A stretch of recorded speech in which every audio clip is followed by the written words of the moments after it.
Good evening and welcome to the stream this evening. So we will just carry on with more of this portrait.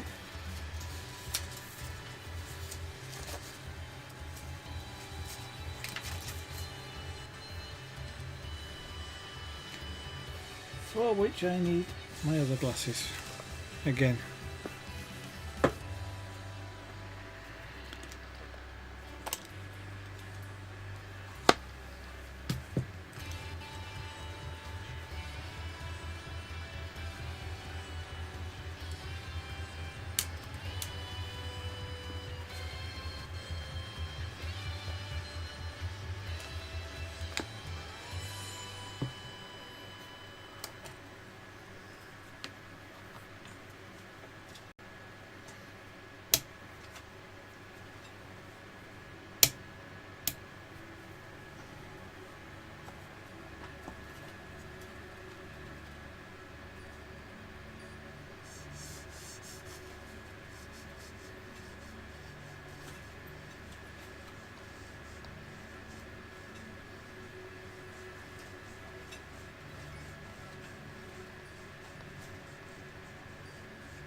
Okay, cat's been sleeping on my desk again, so somewhere amongst all this lot is some of the thing that I'm looking for. There it is, an eraser.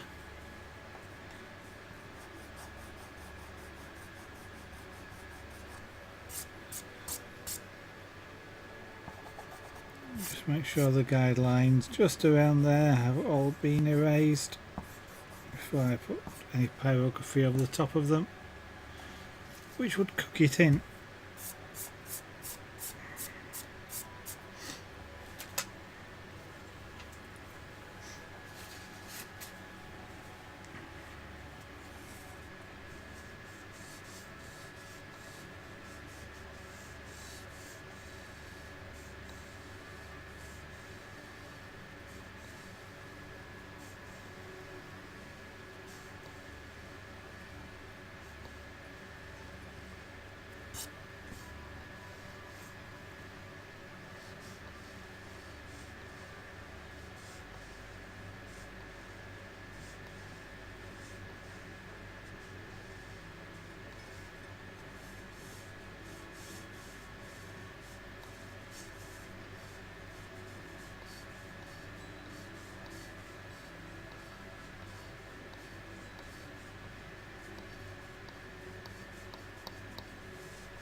Ah dear.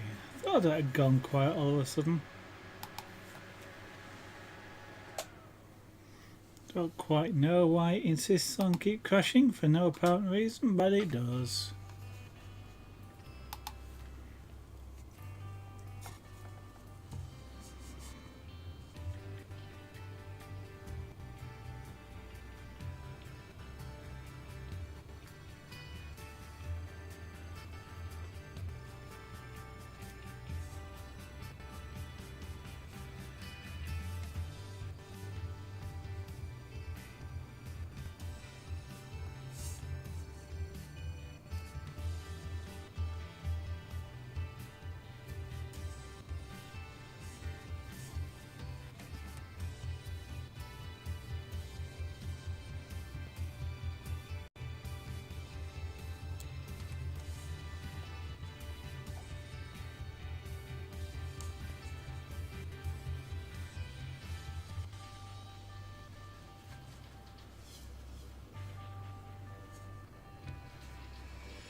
Dirty Dance, good evening, welcome to the studio this evening. How are you doing?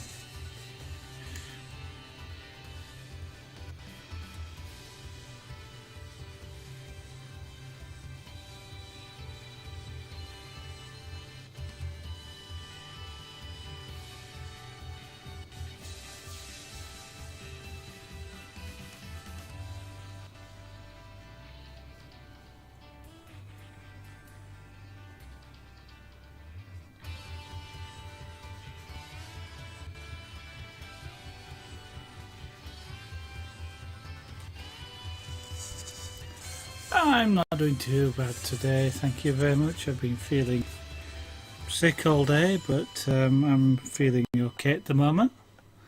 That perhaps wasn't what you wanted to hear, but you asked the question. Ah dear. Take it there's no good news then?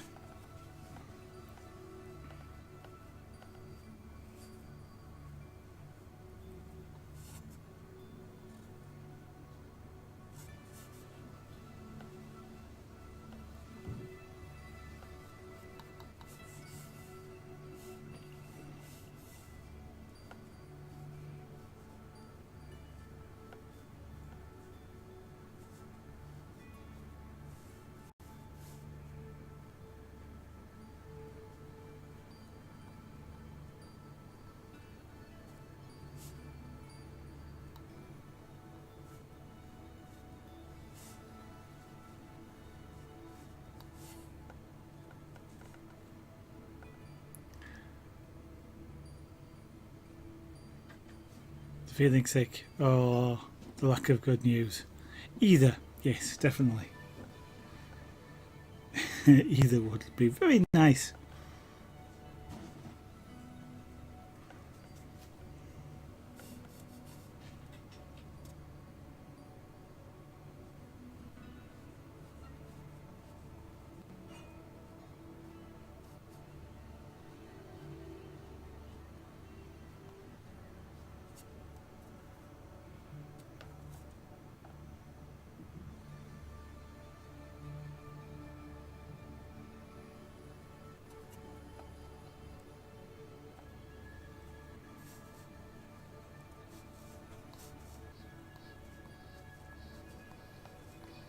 Doing faces still intimidates me somewhat, but even though I know I can do them, and I know it really is just a case of just do the shapes and keep doing the shapes and keep doing the shapes, and when you've done all the shapes, it's done, and it usually turns out quite good.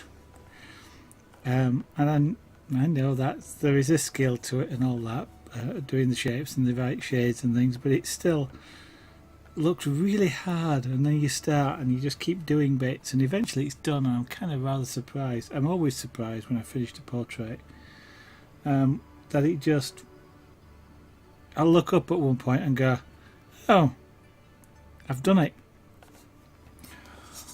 There are times when I wish it went quicker than that.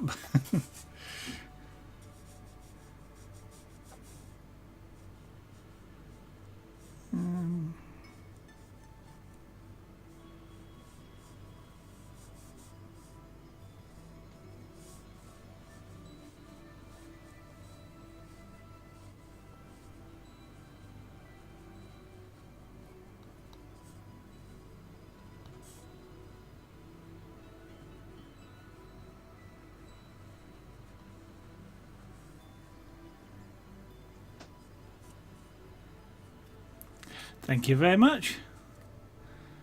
I look a little bit demented, bit mad, but I know that's because some of the shading is missing at the moment.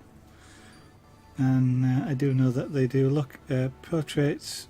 You know, it can look really decidedly odd until you've got more of it in place.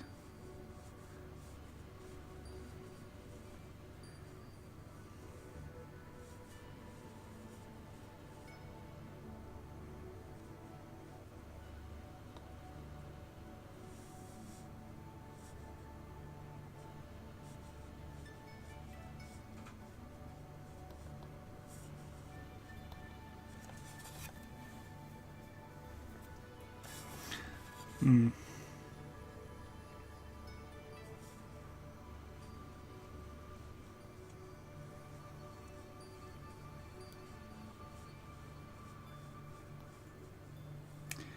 And I know I've got to adjust the colour. That wasn't quite what I wanted to do, but it's close enough. I know some of these colours are... I describe them as colours, the shades, but I always describe them as colours for some reason. And I kind of think of them as colours. Even though they are shades. It's probably because it's shades of brown rather than true black and white, but...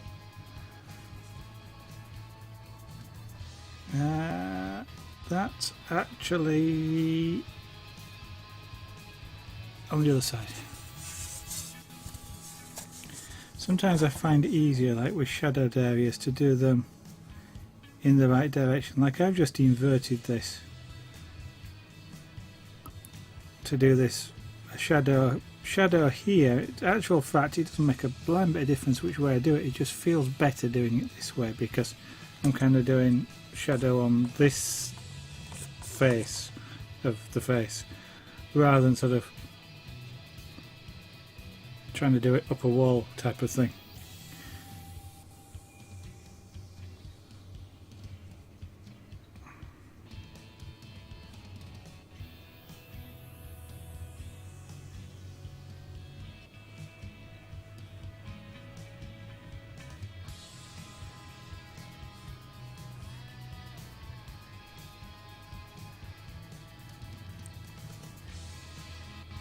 I ought to get more confident with trying to get the right colour first time.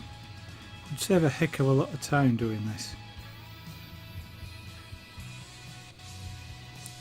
I think it'd probably mean I'd end up ruining a few images to start with until I got the hang of it, but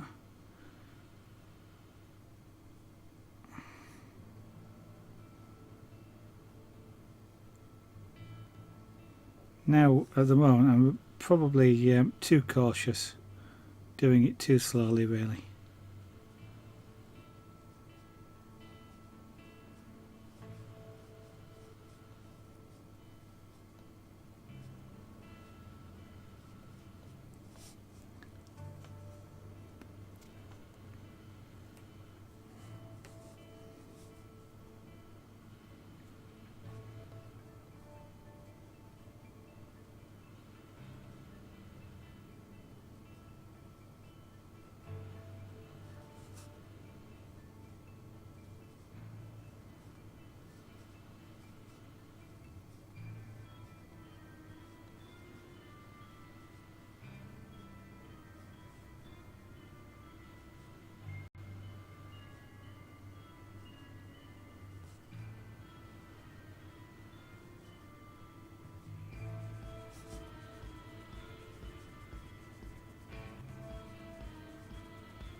Well, it's starting to narrow the face a little bit, which is part of what I was intended.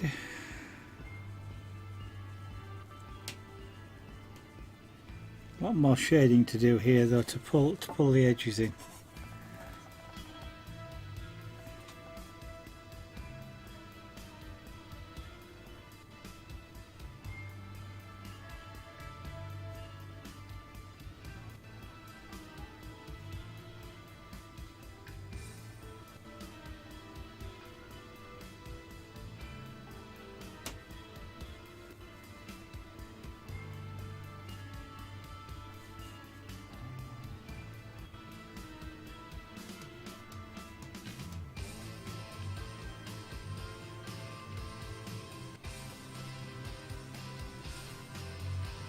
Oh blimey, it's frustrating.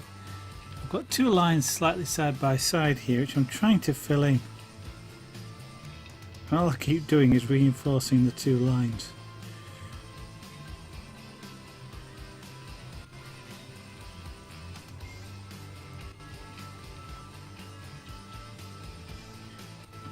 Maybe that's an argument for not trying to get the exact colour the first go, because if I had have been there I would have had two lines that I didn't want darker than they should be.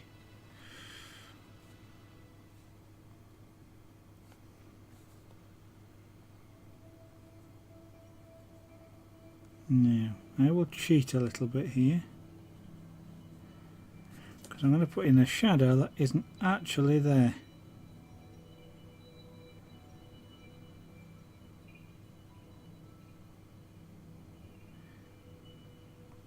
Or rather, there's extremely minor rim shadow which is almost impossible to see. I'll just put it in.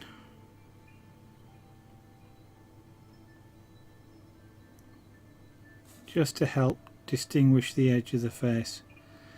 Most times, I don't actually particularly care for an art style. Well, no, that's not wrong. I call it cartoon style because cartoons, when you look at cartoons, they generally have an outline, black outline, which is coloured in with whatever the colour is. And that style can look really good. I wish I was better at it. I tend to prefer the style where you don't have black outlines around everything. And that means everything is done using shades. And sometimes what happens is you can lose, because two shades are so close to each other, you can actually not see the edges, and sometimes you need to see the edges to make it look right. So that's when you end up occasionally sort of cheating slightly. And actually, having just looked at my reference picture, I'm not cheating, I'm doing it right, but in the wrong place.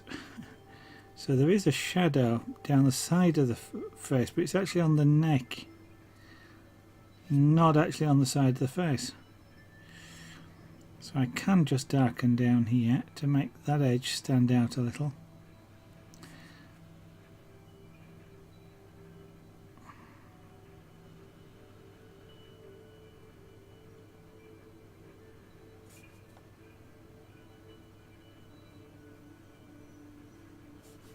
And a shadow in that position isn't unexpected.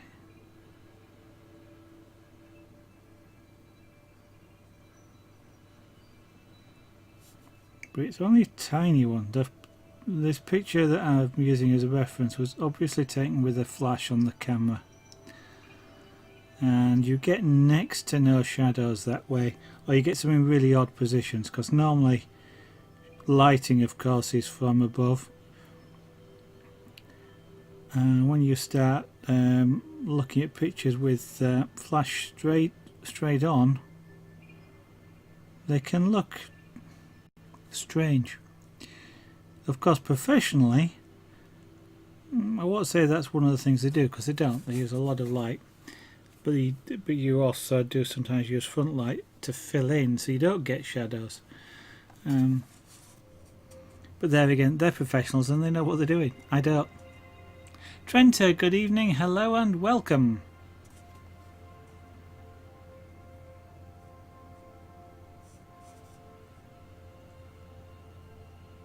And the shadow that is, I've already put a bit of shadow in here. It can go darker. It wants to go darker still, of course. It actually is quite a strong shadow.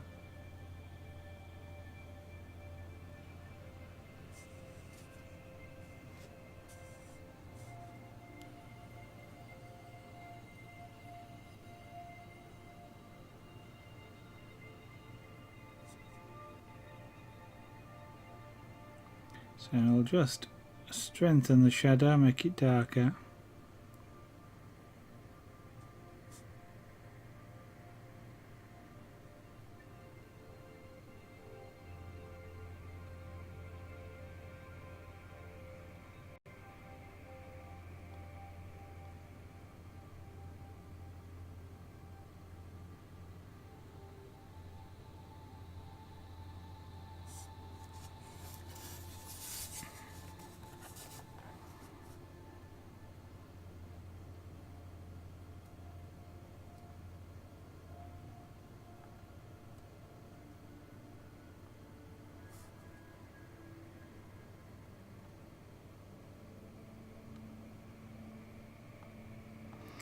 I'm kind of fiddling with details.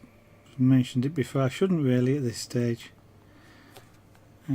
But I sometimes have difficulty in progressing because I can't see a shape, or because I can't quite get the colours. And so what I sometimes do is do bits of detail like this shadow, because it helps with adjusting the colours around it.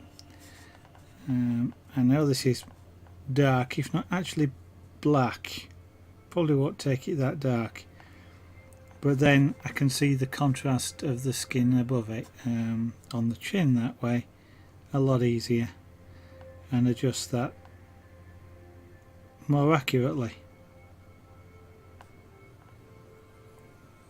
because I'm doing it by reference, so it's X% lighter than is the sort of way I'm looking at it. I'm not actually measuring percentages. I wouldn't be able to tell you if it's 10 or 15 or 20, but it's sort of that much lighter. Whereas if I'd done this light and I did it that much lighter, it would still look the same, but the whole image would be too light. Relative, that was the word I was looking for. These shades or colours are all relative to each other.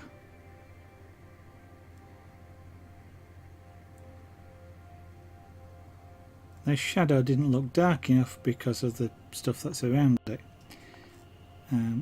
Plus the reference says it's black, but it doesn't have to be. It has to be darker than everything else around it, and it was when I first put it there. But then when I did some shading on the neck here, it's no longer as dark as it was. Obviously, practically speaking, it didn't suddenly change. I mean, it might fade in sunlight, but it's not been in sunlight. But it only looks lighter because everything else around it is darker. That's the relative bit.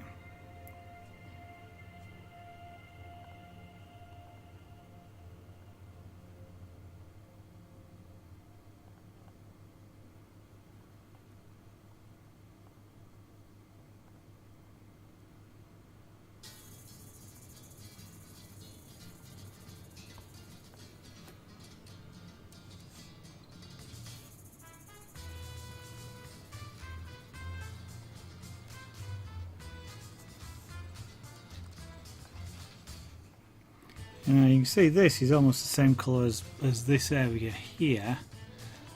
I actually need to make it distinguishable from this area here, so I actually will be darkening this down a little bit further.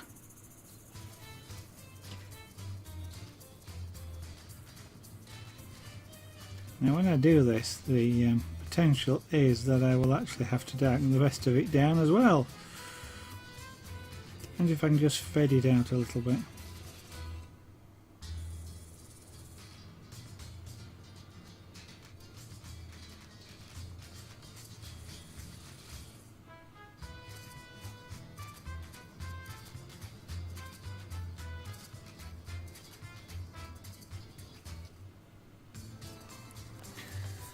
So, Katie Dance, have you entered the American lottery? Is it something like a $900 million prize this next draw or something? The UK has just had a rather large one, I think. It's about £66 million, won by two people, £33 million apiece.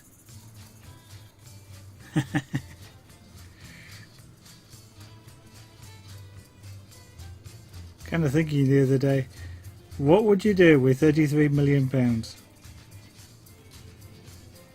Mind you, there again I was thinking, what would I do with £500,000? No, obviously pounds and dollars, but you know what I mean.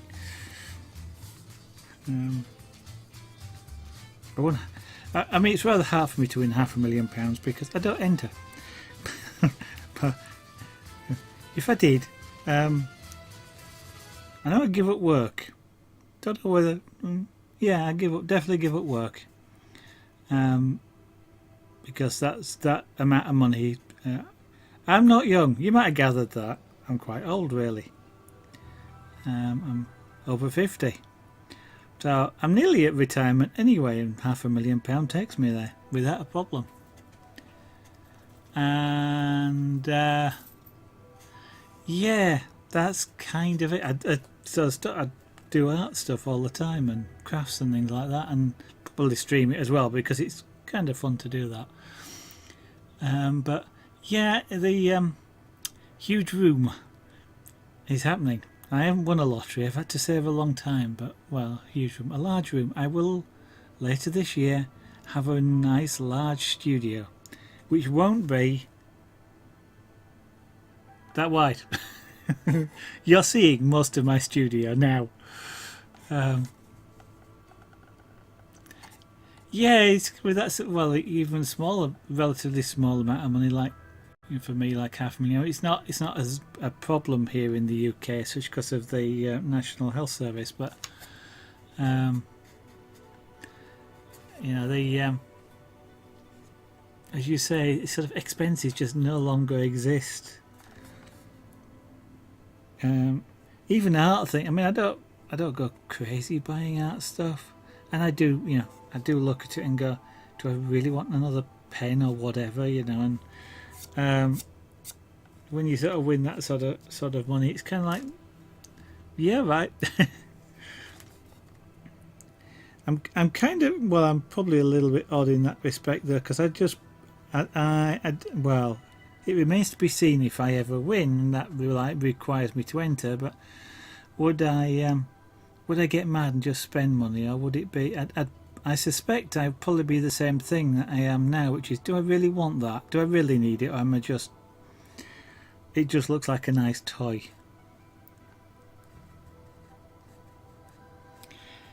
Lucky, yeah, I worked for 38 years so far to get that. Well, I won't say huge workshop, but a large room that's coming. Back end of this year, though, it takes a long time to do. It is indeed fun to think about, isn't it?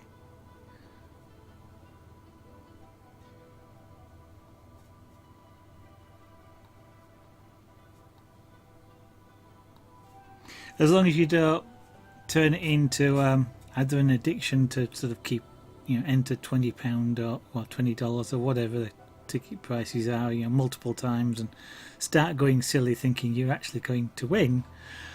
But yeah, it's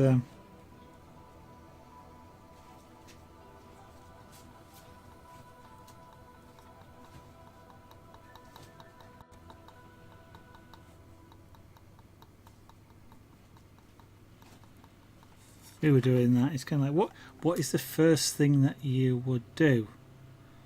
And in my case, it would be wait until it's in the bank.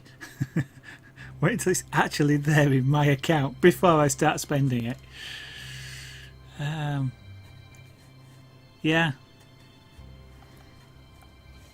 indeed. And then to be honest, I'm not fantastically interested in things like a really fast, well, say a really fast car. What would you call them? I can't think of any really fast cars off the top of my head, or even really expensive ones. I'm kind of not that bothered. I'm more inclined to buy something like what am I more inclined to buy? Another airbrush or something like that. Celebrate by buying an airbrush. They're only £30 or whatever. Rather than a several £1,000 car, and don't really need a bigger house or anything like that. The kind of the fun thing. I mean, the what amuses me when with things like these big lotteries and stuff like that is, and I haven't actually worked it out, but I think the lottery last Saturday in the UK was £54 million. That's probably in the order of about $80 million. And I know that's, compared with what I read about your lottery over there, that's a tiny figure.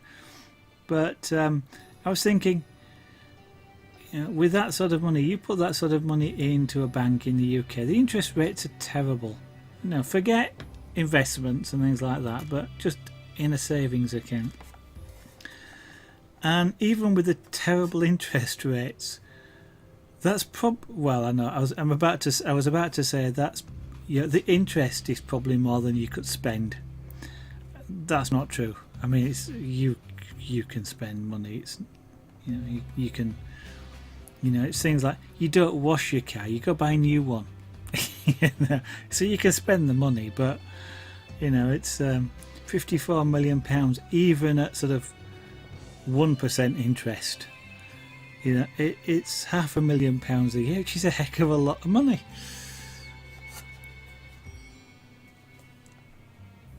And I wouldn't really know what to do with that. It certainly would be a case of, I fancy playing with a toy of some kind, like maybe try out a different pyrography set or something. It wouldn't be a case of I'll have to save up, or do I really want to have this one works okay. It will be I'll just buy it and try it. But am I talking myself into buying a ticket? No, I don't think so. But can't win it if you're not in it, as they say.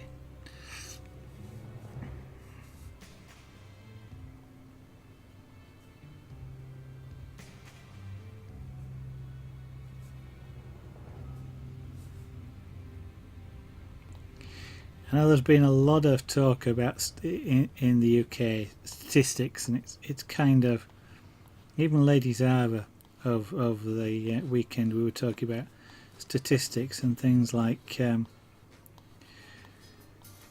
I think in the lottery, which ours was on the Wednesday before that one, there was something like a sequence of numbers, and I'll make this up, it was something like 10, 20, 30 for example, and people were going, it's fixed because you couldn't get that. If it's random, you couldn't get 10, 20, 30. And I'm thinking, that just proves it is random, because why would somebody fix it to go 10, 20, 30?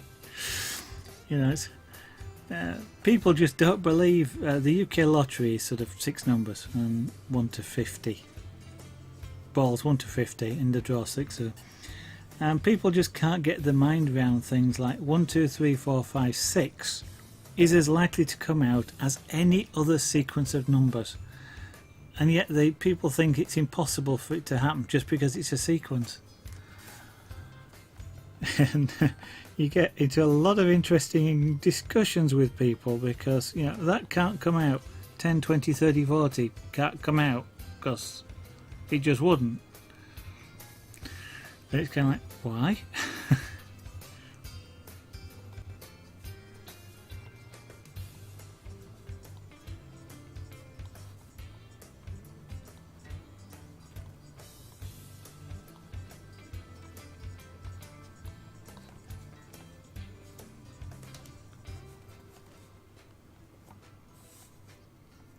Right, I need to tone down the white.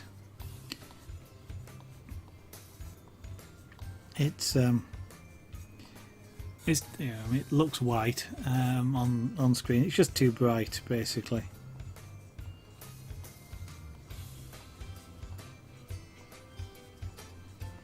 I mean, we are talking about skin tone here, so even if I just knock it down a little bit like I'm doing here, it changes the colour or the look of the colours.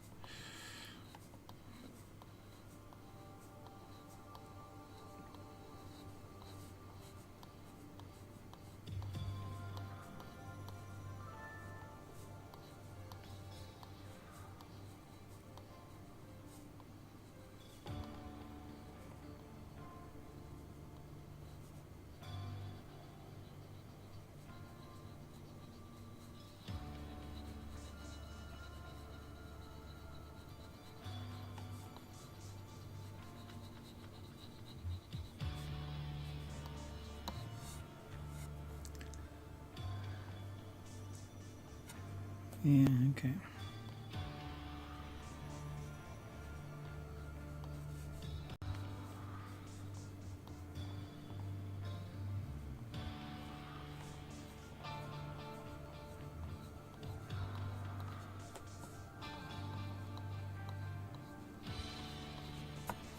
And yeah, I would be able to have my own pyrographic pen designed, especially for me, with that sort of money, you know, one that had a better temperature control.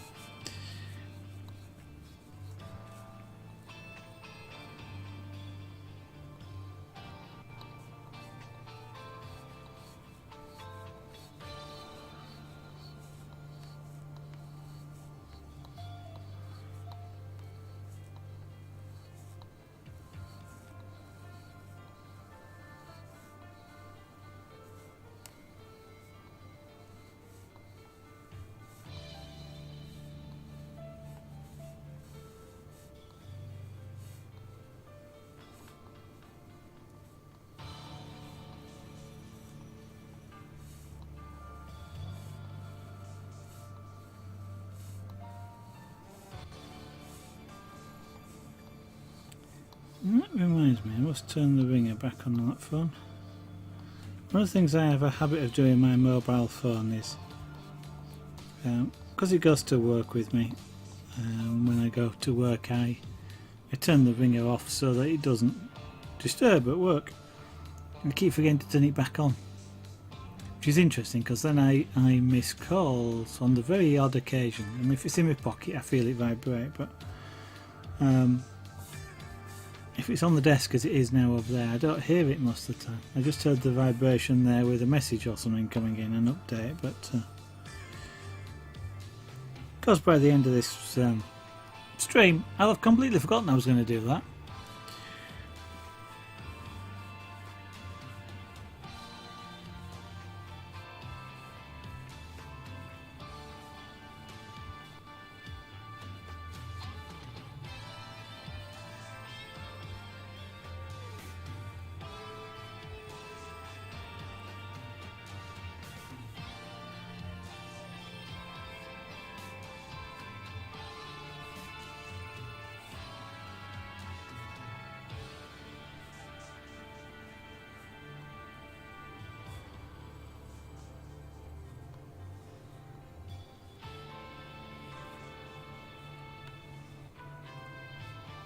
Probably should turn the heat up a little bit on this pen.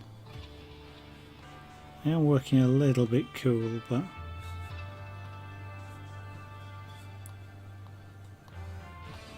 its faces have really sort of subtle shades, and it's with a hot pen it is really easy to overcook a shade, and it's really hard to back it down. So I'm kind of swapping speed for better control, but it's not actually better control I need at this stage, because I generally speaking I can control it, but it just occasionally will just tip really quickly. Okay, some subtler shading coming in now around the bottom of the lips. I really need to get some shape in the side of the face, especially down this side. There's some in there, but this side looks really weird at the moment. And yeah, the skin tone is still much too bright. It's making the mouth stand out too much.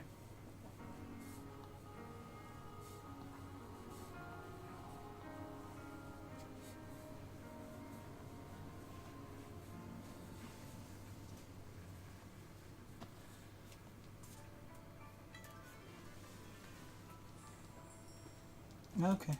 Yeah. Tim.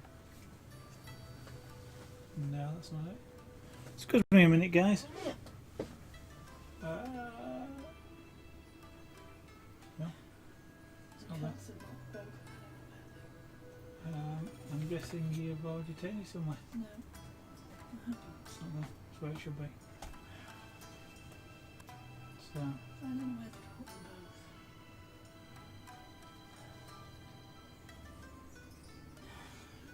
All three were there, so I'm guessing that you borrowed it in the past.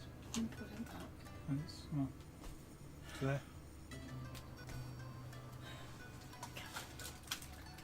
Hmm? There's nothing there. It lives there. This one I've not. Sorry. And he's back.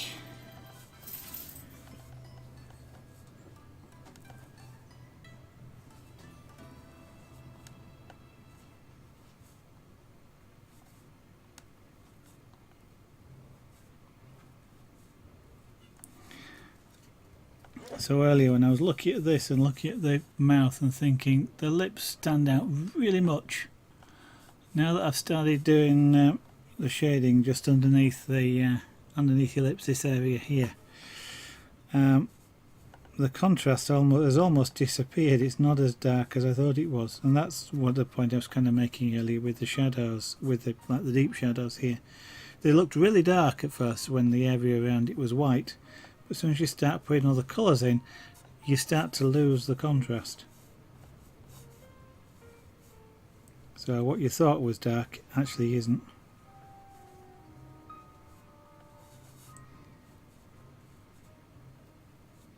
I'm trying to be smooth now. I mean, everybody has skin texture, but largely speaking, I don't want lots of texture with a portrait. Most people don't like it.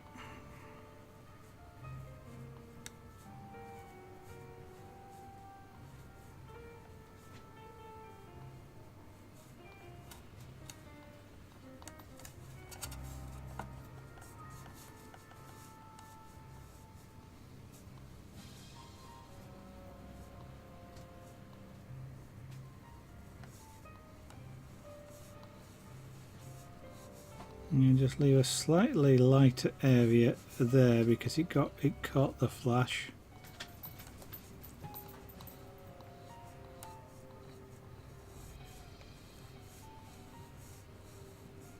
When in actual practice, just that point there, your lower lip does tend to be look lighter because of the way light bounces off of it.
camera's not seeing it quite as dark as I look at it here, but it might change as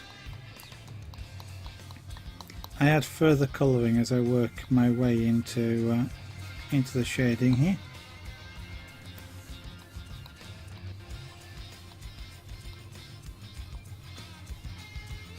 At the moment I've just left the bulb of the chin completely uncoloured, and it won't stay that way.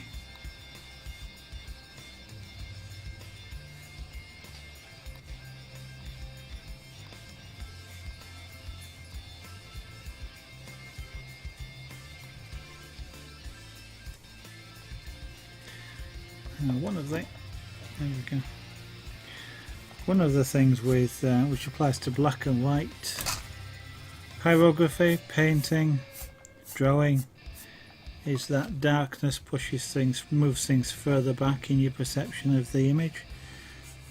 So like the side of the face there, because it's dark, you tend to think it is further back, and that's how you see, like ridges of skin and things like that. And that's how you change what would essentially be 2D into making it look 3D.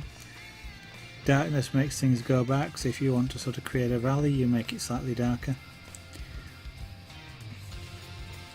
Mind you, there again, there's a converse to that as well, and that is on a landscape, for example, the further back you go, the lighter and less contrasty it becomes. The dark stuff is right up front.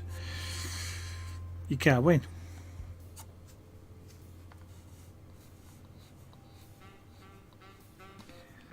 It's kind of like one of those rules that if you want it to be further back, make it darker, unless you want it to be further back when you make it lighter. It's a really hard one to explain to beginners, is that. When something that's dark is at the front and when something that's dark is at the back. I'm not actually sure I could easily explain that. I kind of know the right time to use it, but I'm not sure I could easily explain how that works.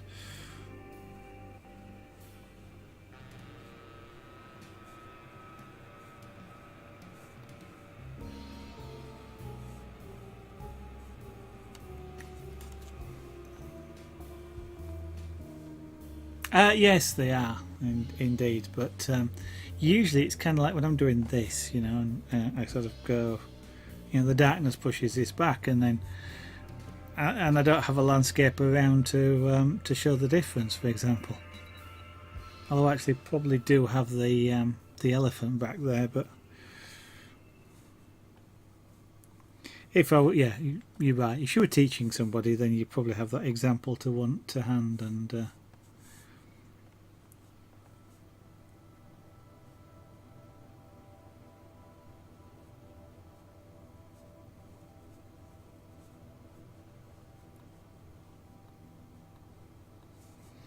hardest thing I find actually with pyrography is getting a good graduated, so you don't get hard lines when I'm doing shading like this. It's relatively easy with an airbrush. I say relatively. Nothing's fantastically easy with an airbrush, but it is relatively easy to get a graduated tail off of a shade. I mean, one of the easiest ways of doing it is just tip your airbrush, and it kind of comes naturally. But with pyrography, you have to work at it.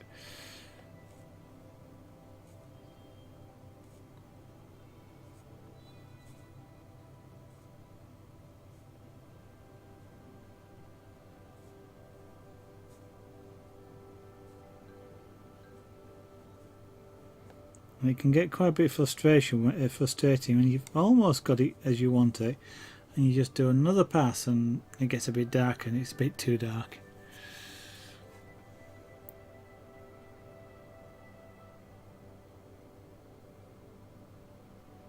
Okay, the lower part of the face is starting to work now. Still looks a little odd, but it's starting to work.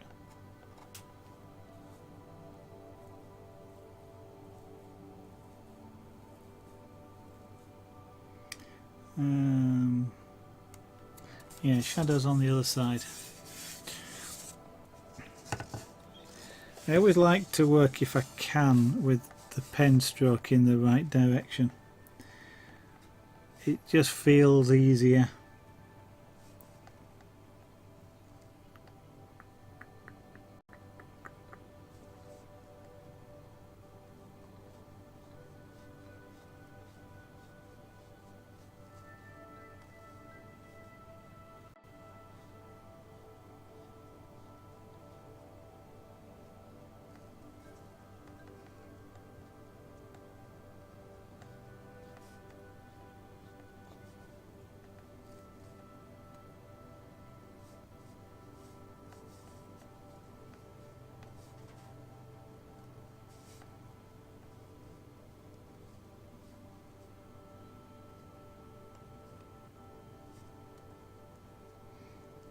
We have a visitor at the end of the desk, but he's just sat there nice and quietly.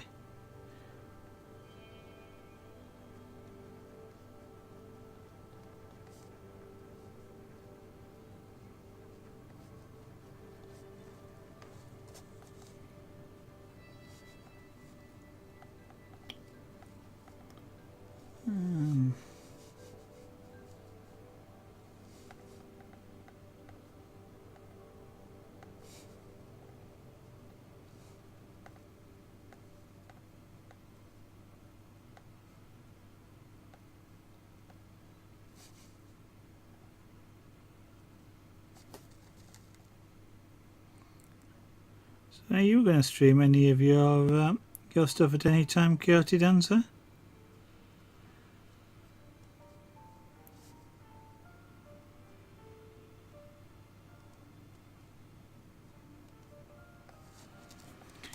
It'd be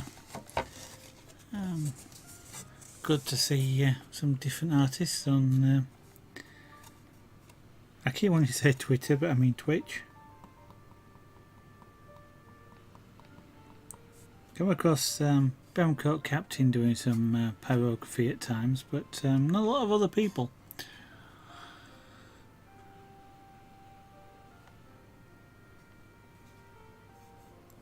Yeah, that's that. Okay.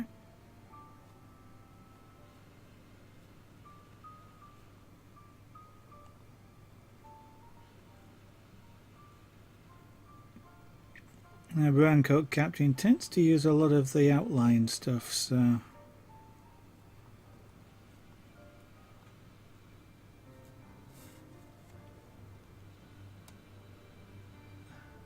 And it would. I'm kind of keen to see people do sort of animals and stuff. That was a Felix who is dashing around all over the place these days.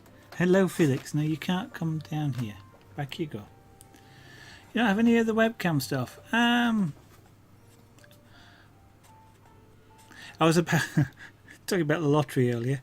I was kind of about to say they're not that expensive. But having said which, that's not mine, and that one wasn't cheap. But I have seen people do it with just the webcam that's on laptops and things like that. You don't have to have an expensive one to do it. I was about to say UK wise, so £10 or £15. But you have to be kind of interested in doing it, I suppose. No, you can't. Don't back out. Go that way. Okay, curl up behind there if you want, but not here. Sorry, I'm talking to the cat. Oh, you've been doing leather work. Ah.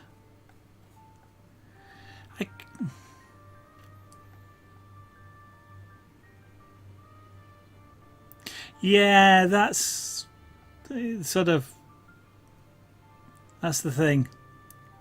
The microphone that I bought that's in front of me here.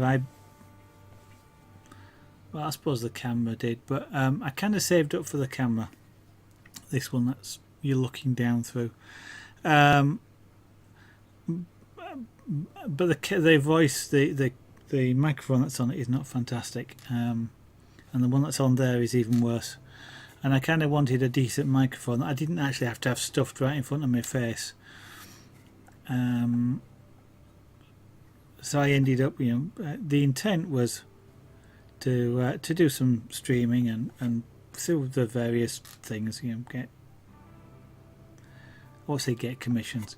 But if any commissions and things like that would pay for the equipment, and it was quite a while before I lent myself the money, if you like, for the microphone, and it was quite a while before it paid back. And that didn't come from streaming, to be honest. That came from commissions elsewhere. But it was sort of I sort of used it for that purpose. But for leather is something I kind of considered. My wife, Lady Sarah, she likes leather stuff, but she don't like where leather comes from. And it would be interesting to see what the cats thought about it as well, because cats don't particularly like leather furniture, for example, and we have that. But it sort of interests me. Have you seen The Danish Guy? I'm sure you will have seen The Danish Guy with his leather work. Some really good looking stuff there that he does, of course, and I'm sure you do as well. I love watching the crafts. We have a television, and we don't have cable over here. We're satellite, but and a satellite subscription. But I never watch it. The only program I watch on television is Doctor Who. I never watch it otherwise. I either watch YouTube videos or I'm watching Twitch, watching people create things in the creative section. I watch a couple of gamers, but not a great deal. You followed him but haven't watched him yet. If you want to learn a lot from him, you probably need to watch rather than listen. He doesn't often say what he's doing. I mean, he is quite informative, actually. Because one of the things is he's got an extremely sharp knife, and you'll know the importance of that. Sharp knives are safer than blunt ones, and of course the way he's holding it, it looks extremely dangerous. But when you hold knives correctly and you position things correctly, the safety takes care of itself. Same with me when I'm carving. And he will sort of explain about the sharp knives and how you'll see him. He uses a breadboard for cutting on rather than one of these green things, because the green things are made out of or they contain glass fibre, so they're self-healing. And of course, glass fibre and sharp knives. It's a sharp knife on glass. It blunts it, so that's why he uses a chopping board. And he will occasionally say things like that, and quite a lot of the time he will actually be relatively sarcastic, so you've kind of got to read into what he's saying, because he will make comments about the intelligence of people that think using a blunt knife would be safer than, and I'm making that up, but he has that sort of style. So it's quite fun to watch, but you actually have to watch if you want to learn. I don't have Netflix at all. YouTube tutorials.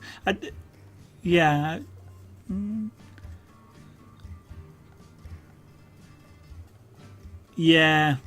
Well, with any edged tool, carving is the same. The sharper the chisel, the easier it is, and the safer it is as well. The sharper the hand knives that I use, the safer that they actually. I mean, if you make a mistake, you cut yourself, you'll cut yourself. But generally speaking, you're less likely to do that. But some interesting looking things. I mean, I as you know, and you're watching me do crafts and things, is I love making things, but they're expensive. I mean, this doesn't sound daft in some ways, but I mean, this is plywood, It's birch plywood, so it's not the cheapest of things. It's more expensive than standard plywood, and if I was doing it on basswood, for example, that wouldn't be cheap at all. But it's the time. So when I commission work like this is not cheap, to say the least. There'll be 10 hours or more of work in this portrait. Actually, it'll probably be closer to 30 hours, I suspect, because an A4 tends to be about 30 hours. It's the smaller ones that tend to be about 10. And that makes it kind of hard for people to afford commissioned work. And that's one of the nice things about the leather stuff. You can make some really nice looking stuff in a relatively short period of time. Yeah, well, you'll have the same, during the summers. No, I remember you saying that you did data collection, but...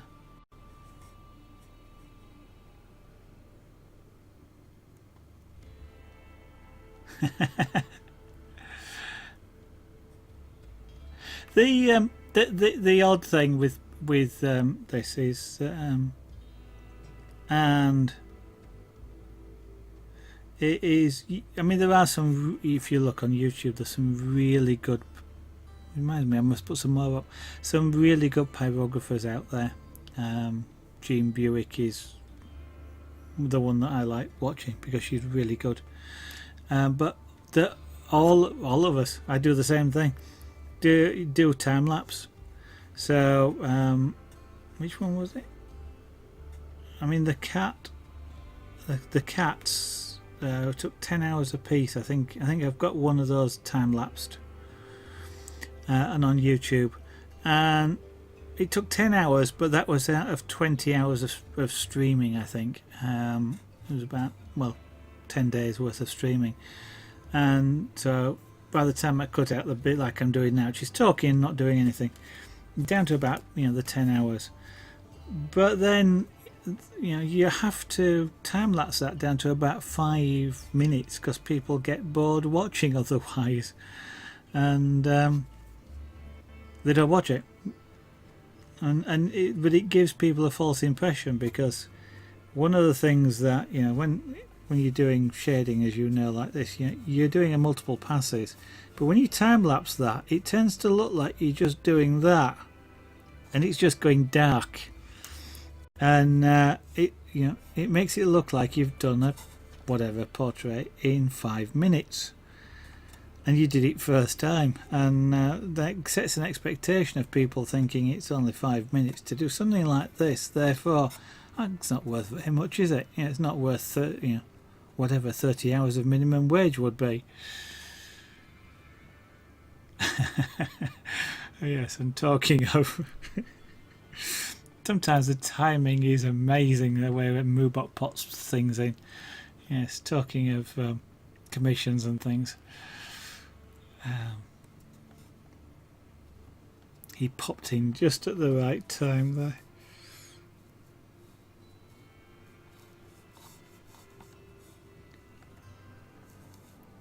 And that's darker up there now. But yeah, I'm burning really slowly here. I'm out of practice more than anything else, but I get less confident the more I'm into it. I mean, burning the outside, it's dark as it goes, nice and easy.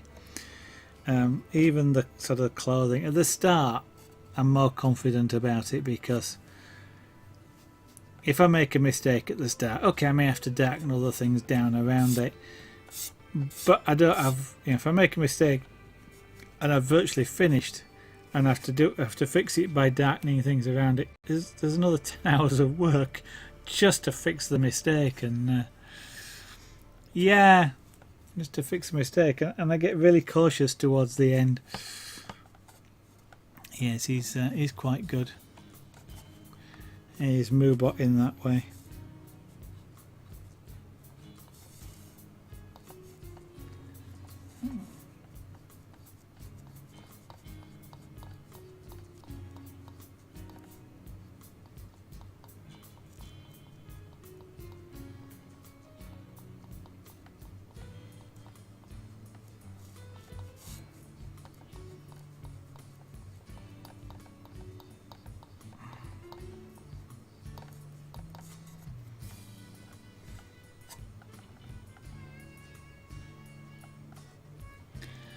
Yeah, I'm getting quite pleased with this. It still looks a bit weird, but it will look, and I know it will look better as I do more work, but I'm actually starting to see shape. Not shapes, but the shape of the face. At least I am on the camera. It's not look quite so good when in person, but it's getting there.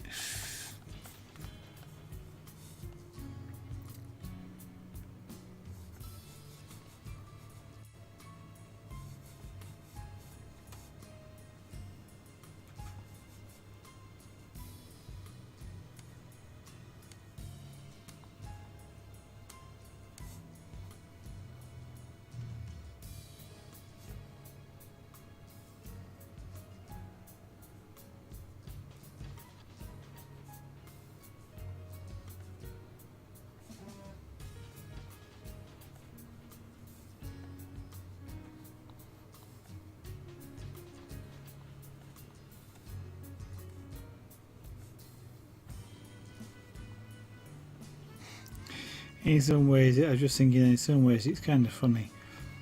I spend quite a lot of time trying to find, and have spent quite a lot of time trying to find really white wood.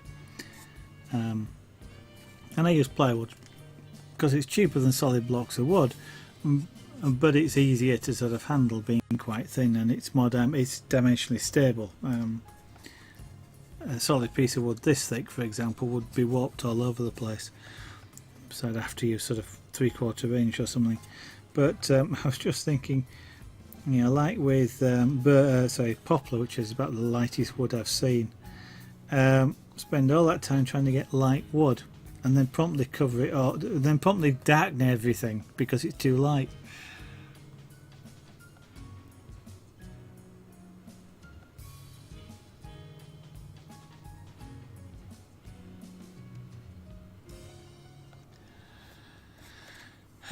For about 75 bob.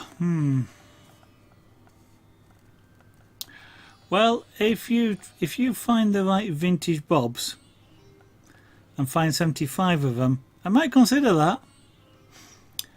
Because they're probably worth about 10 quid a piece. Thank you, Thurlow's Place.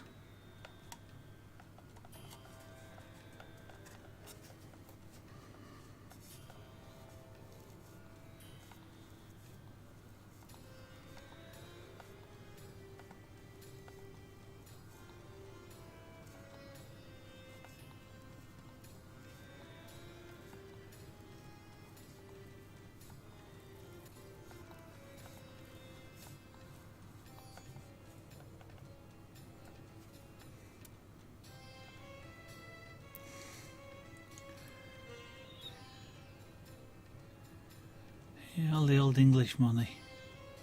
I can still remember well, can't quite remember crowns. I know what a crown is, but I can't quite remember them. And half crowns and tanners and threepenny bits and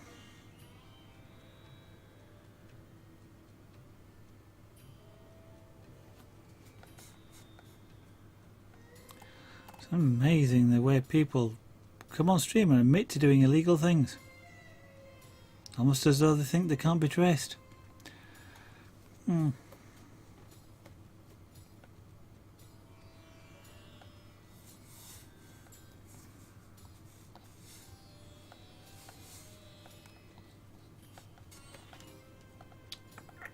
that shade around there is actually darker.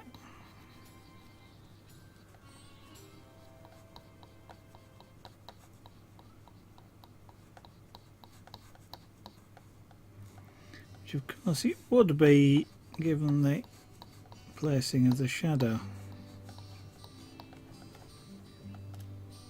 Yeah.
Cats find the most awkward places to sleep.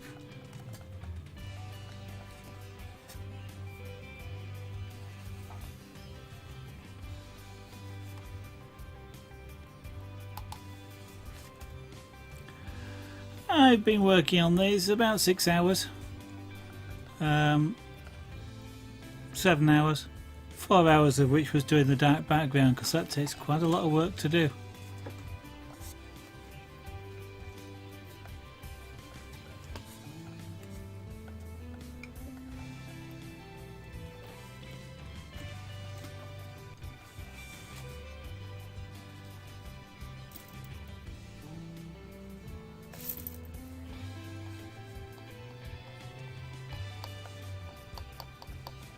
Mainly because it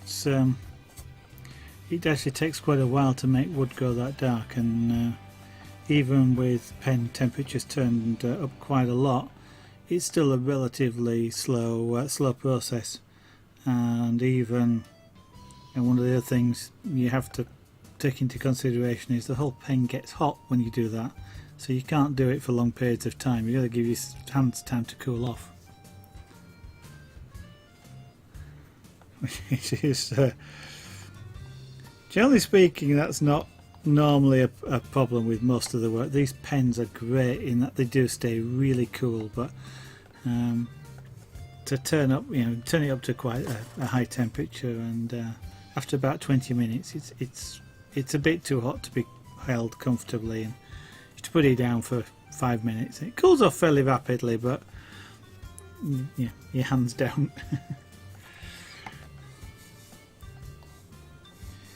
Right, so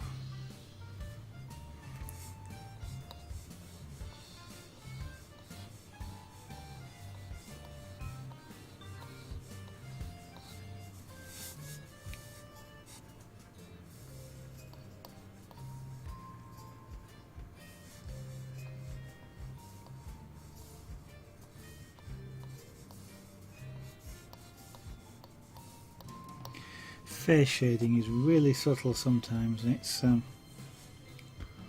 not always the most fun thing to do.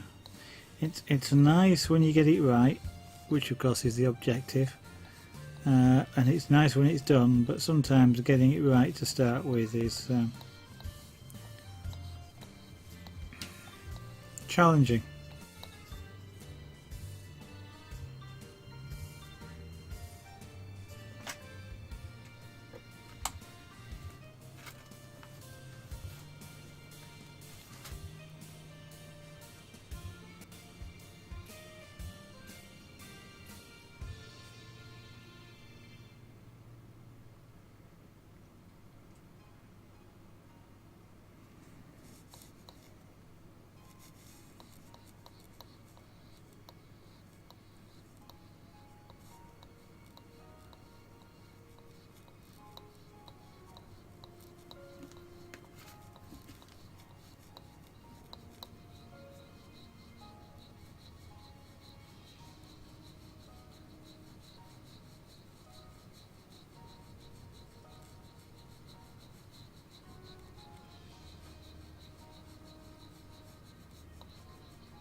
Okay, so we get some shading in over this side a little bit. It's still, well, the chin obviously is a lot too light, but this side of the face is still somewhat brighter than it needs to be. It's a commission. Other than that, commissions are private.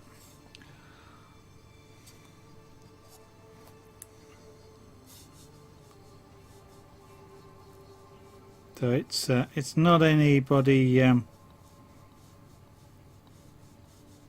that would be famous.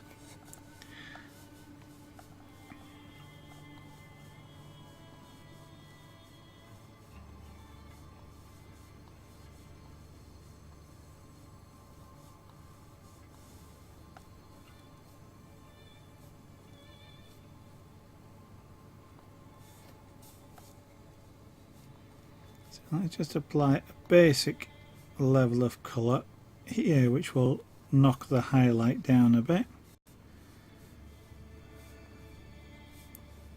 So that's throwing some of the face shape off.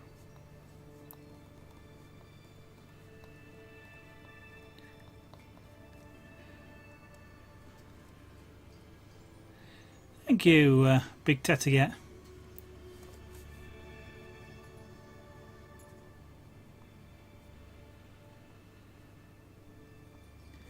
I mean, even if I said who it is, you wouldn't know, so. But yeah, it's just a private commission, and it's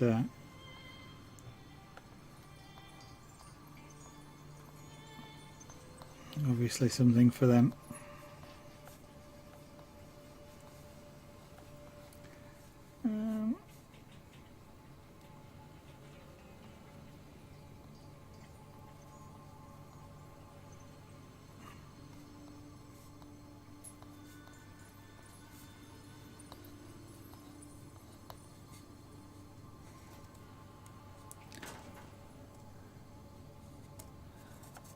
Okay.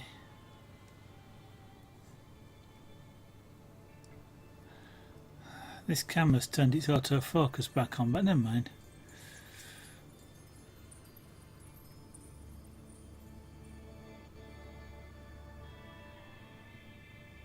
I'm just studying it. Guided Answers around obviously has heard this before, but when one of the good things about doing this with a video camera is that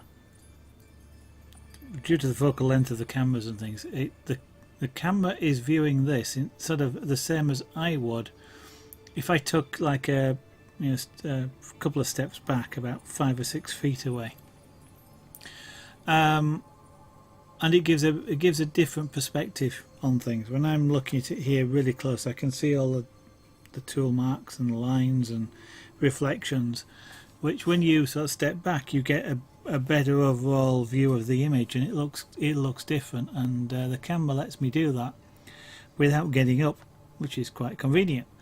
But that's why you'll see me. I'm looking forward. I'm looking at chat and answering messages that people put there. But I am generally looking at the OBS output window. And actually using it to evaluate the image. And you actually sometimes see me do it like you would do with a graphics tablet, and I'll be using the pen down here and actually watching the result on the screen. It's good if you got it's a good way of doing it if you got good hand-eye coordination. If you haven't, you probably don't want to attempt it.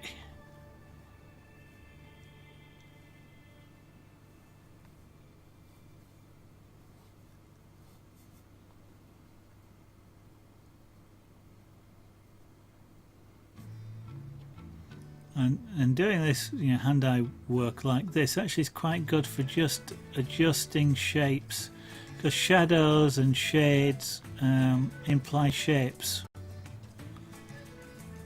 and sometimes tweaking it like this, as I'm just working on an area here, just changes the shapes, and you don't always see it close up.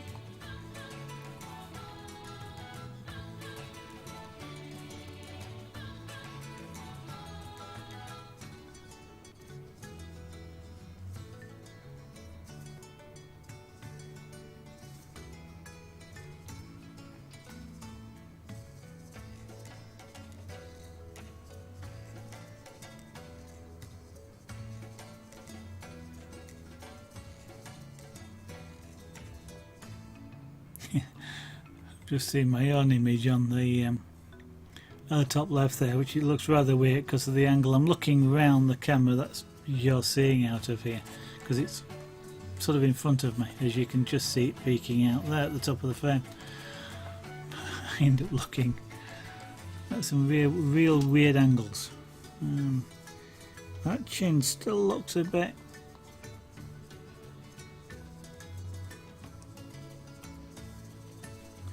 wide, yeah.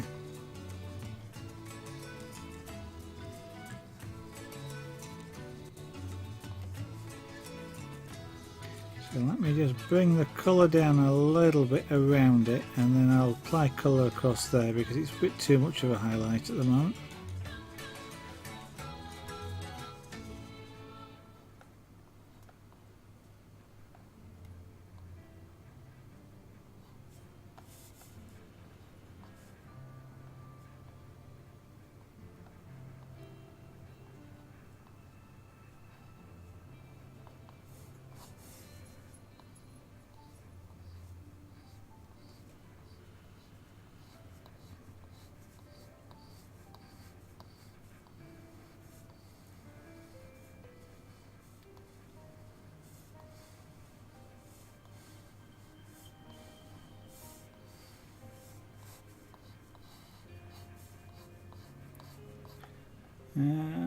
Okay, well, apart from just in the very centre there, we'll just turn this down a little bit.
Okay, that chin looks a lot better to me now.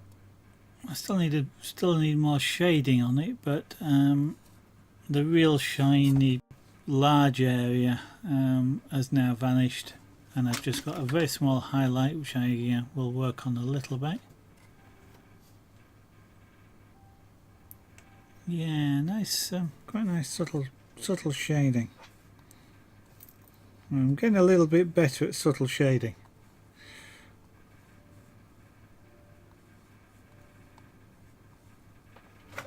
Which of course comes a little bit easier with the cool pen Coyote Dancer. One advantage for having it. Pussycat, stop knocking things around.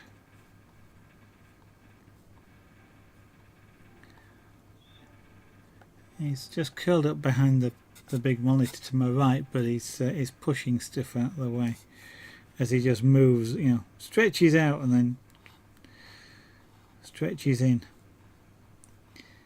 Cat's done that. They'll learn all sorts. I've got a pair of pliers, bent nose pliers for the jewellery stuff. Like this, but the bent noses, so the noses actually stick up. And more than one of the cats will just lay on top of them.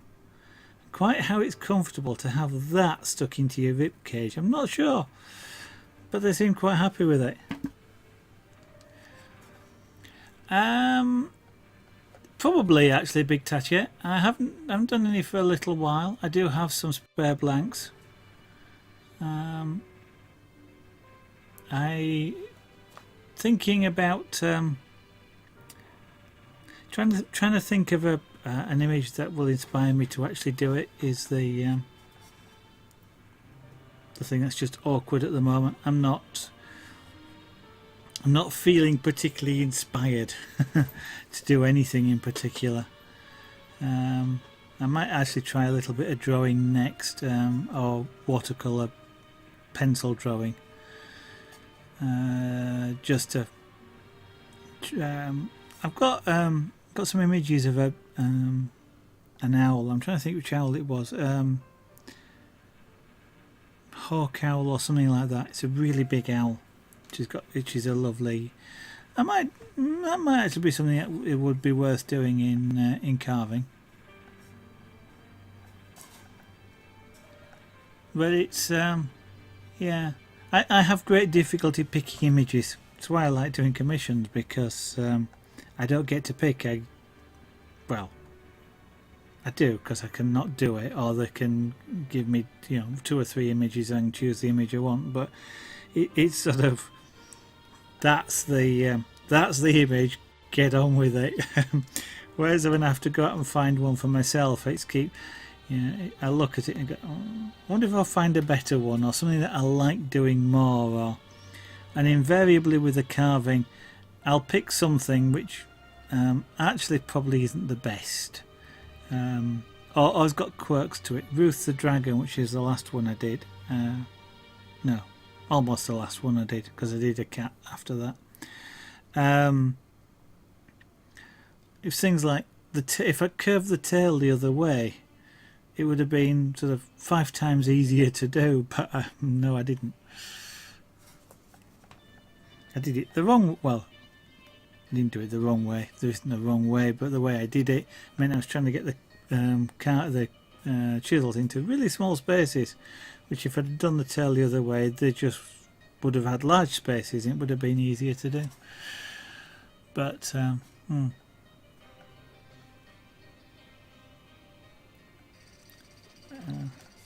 mean, this is a face. It's got quite a lot of lines on it, of course, and that makes it not necessarily the easiest of images to do. But there again, it's quite a fun image to do. And it then becomes getting the essence of the face rather than the exact details. That colour around there is still a little bit too light.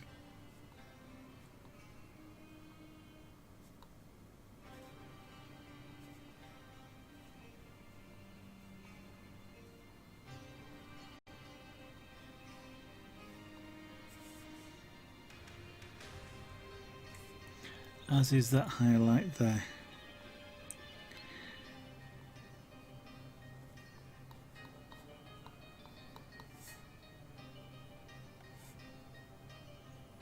And that's a bit light.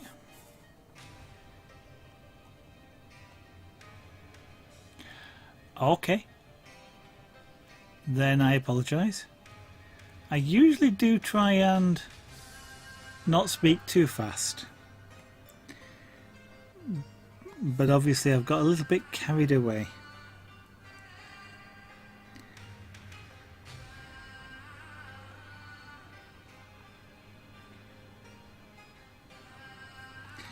I was about to ask you what you'd missed, but if you've missed it, you wouldn't know.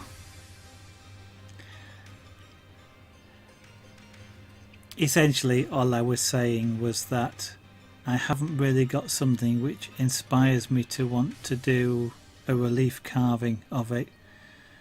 The owl, I have I think it's an eagle owl image, or images, that I took of the actual bird itself, and I'm going to have a look through those, and maybe one of those will strike me as being something interesting to do.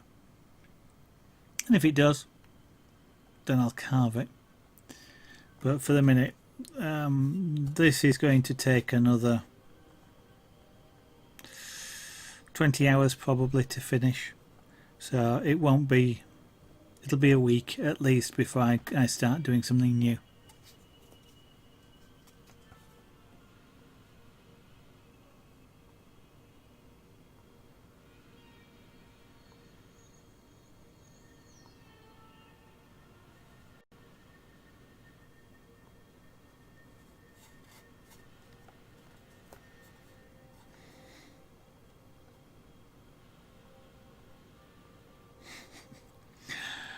And another silly thought just crossed my mind, that if I speak too quickly for your bad English, I probably speak too quickly for my bad English.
I probably should do more carving, because I think lots of people like to see the carving.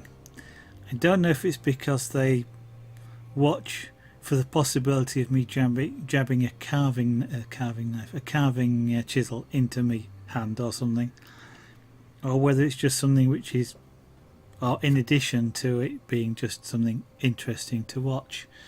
But it is. It's harder to get inspiration on a 3D object than a 2D one, for me anyway. That's just my way of working. Okay, Coyote Dancer. Then the next, just for you two, the next craft will be a carving of some kind, unless I've got a commission to do.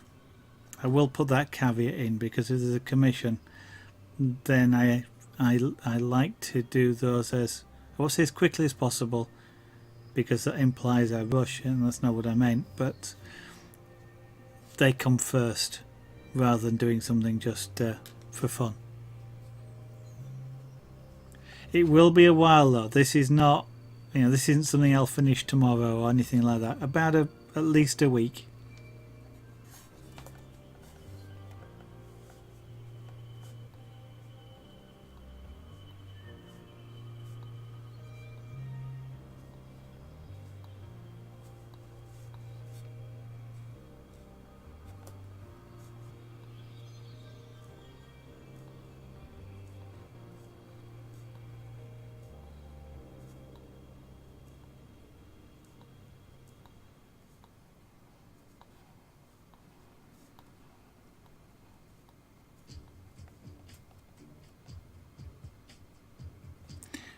That's a really good idea.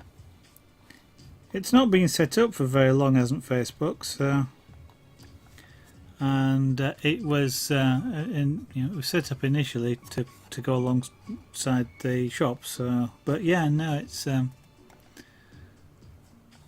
actually ought to do something on the website as well. Put a sort of next project or something, or current project.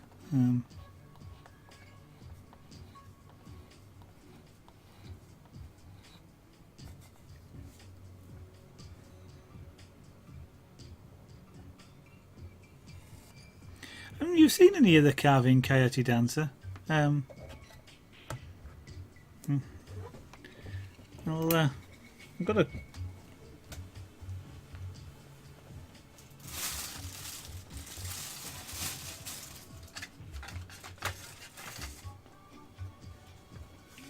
Where's the other one?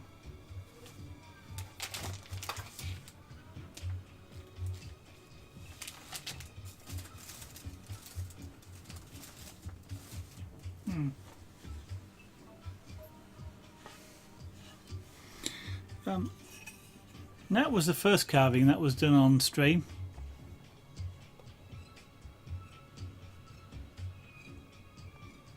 Which is fairly obviously a rose, and then those people that were watching convinced me to try painting it. That's carved on ash, which, as you will probably know, is really hard.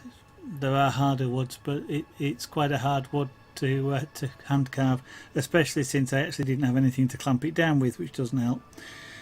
So it's a really shallow carve because it was really hard work. But that was the first one that was done on stream. I can't actually find the cat. I did a little cat with hand knives mainly. Wasn't great because I've not done that many this is relief carving, and full three-dimensional carving is not something I've done much of, like 2 or 3 pieces, and I need a lot of practice at it, and the cat doesn't quite look right, but it was a good practice, but I can't find it. But the one that I kind of enjoyed, it took a while to do, especially since I made a lot of mistakes on it, is this one, which is Ruth, a dragon. He is called Ruth because he's a white dragon, and he's a dragon from a series of books written by Anne McCaffrey called Pern.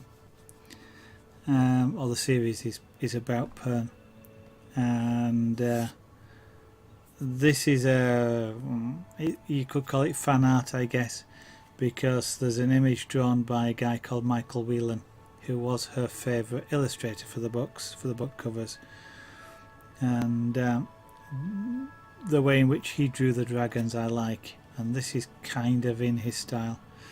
And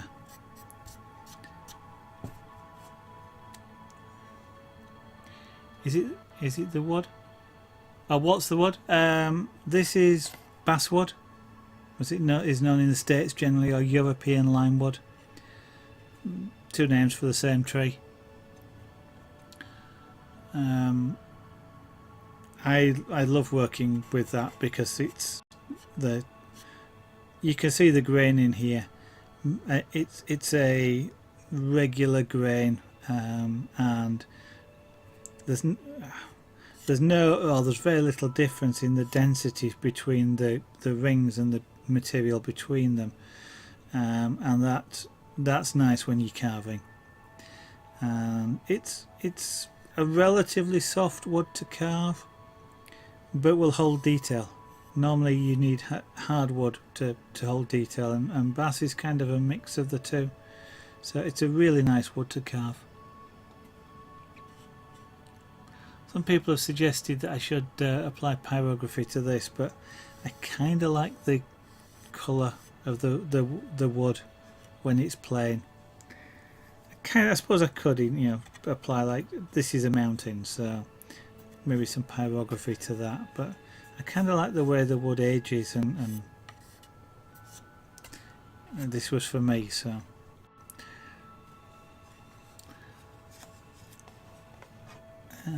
It's odd whenever you look for stuff to. I can't find it. When I look for other pyrographic images to show on the stream, sometimes I can't find them. I'm sure somebody comes along and goes, "He's going to show that tomorrow." I'm going to hide it.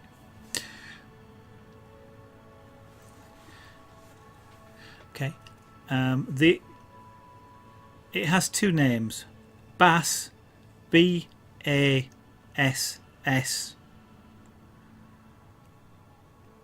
Like the fish or the instrument, or it is also called European Lime, LIME.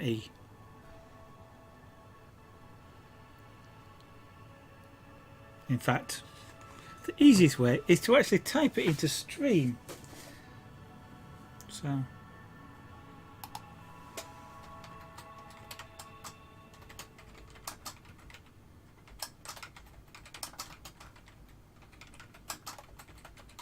there we go.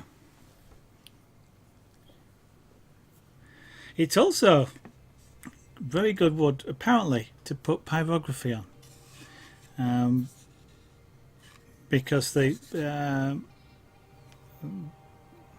a light wood, and as I mentioned, the density, the hardness of the rings and the stuff between it is there's not a lot of difference, and that when you're pyrographing, that's a good trait to have, because it means that the lines don't show up, the grain doesn't show up too much.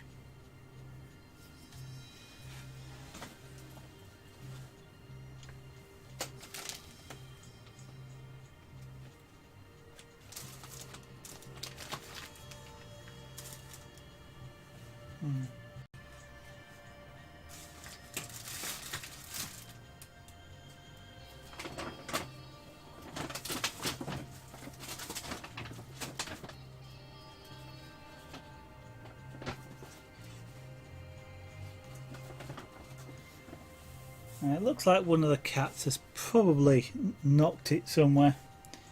I've just noticed they've been climbing amongst all my airbrush paints, and they're all over the place. So there will be a wooden mouse somewhere. Sorry, a wooden cat somewhere around. It usually sits just behind me, but anywhere else have I? No. And if it's on the desk in front of me, I just won't see it at all. Oh well. One of these days, because I've got the recordings off of Twitch, I will actually get a time lapse up of it being carved and on YouTube, but it ain't there yet, and it'll probably be a while before I do. I, unfortunately, for you guys, I'm going to say that's it for tonight.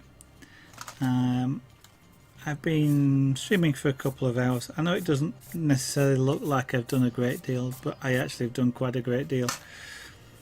Some bits take a while to do, some bits go really quickly. And I am dreading doing the hair, but I'll get round to doing it.